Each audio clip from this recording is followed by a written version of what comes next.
Hi, my name is Tiffanie Welte, and I am the secondary principal at Weeping Water Public Schools. Awesome. Good morning, Tiffany, and thank you for taking the time on a busy Monday morning to sit down for a celebrating women in leadership conversation. This will be our last talk we have with our members before the event in Kearney later this week. And my first question is going to take us back to the start. When did you know you wanted to be an educator, and what influenced you to make the jump into administrative work?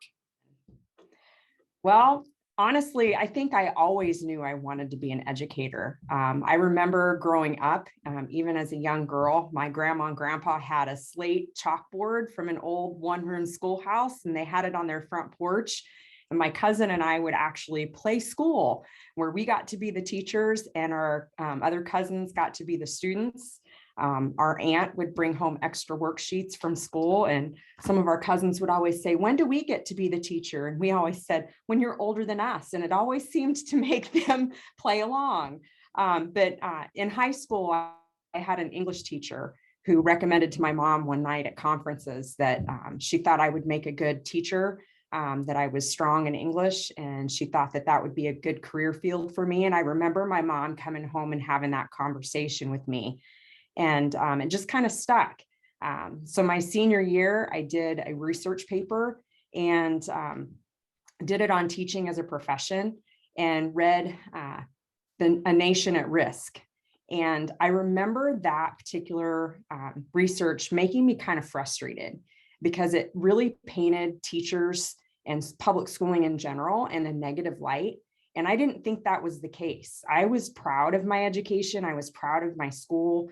I loved my teachers, and I felt like I wanted to make a difference and be an educator, so that I could change that public perception possibly, and see what I could do in the field. And as far as becoming an administrator, I think my mom really influenced me in that way the most. I saw her grow herself into a leadership role in her field. She worked for the railroad, and she always inspired me to give it my all and to do whatever I could to make positive changes that I felt needed to be made. And I just went off of her and other women in leadership roles that I saw making a positive difference, and I wanted to do the same. So we have incredible women leaders across the state of Nebraska. Why is that network important to you, and how much do you rely on those colleagues day to day, both in your role as principal and also in the work you do in various leadership organizations such as NCSA and NSASSP, of which you currently are serving as president-elect? I rely on women across the state in so many different roles. I make regular phone calls, emails, that those connections mean so much to me, both for the technical parts of my work, but also for the support, just the emotional and the family support, bouncing ideas off of one another, because it is different for women in leadership roles. We have different roles and responsibilities, although I'd like to see those roles and responsibility lines change a little bit. But we do have different roles and responsibilities, and talking with other people who have been there before really makes a big difference. What are you looking forward to the most from the Celebrating Women in Leadership event, which begins this Wednesday and runs throughout Thursday? I think what I'm looking forward to most is just the chance to connect. Um, the relationships that are there, and meeting new women from across the state that I haven't met before. And the speakers look amazing. I think they're going to be incredibly motivational. The spring is always a tough time of year anyway, and especially after the last couple of years. So I'm really looking forward to that opportunity to connect and network, and hear from those speakers to re-energize to get through the end of the year. Perfect. All right. So, what makes Weeping Water Public Schools a special place to be? It boils down to the people, really. The kids are amazing.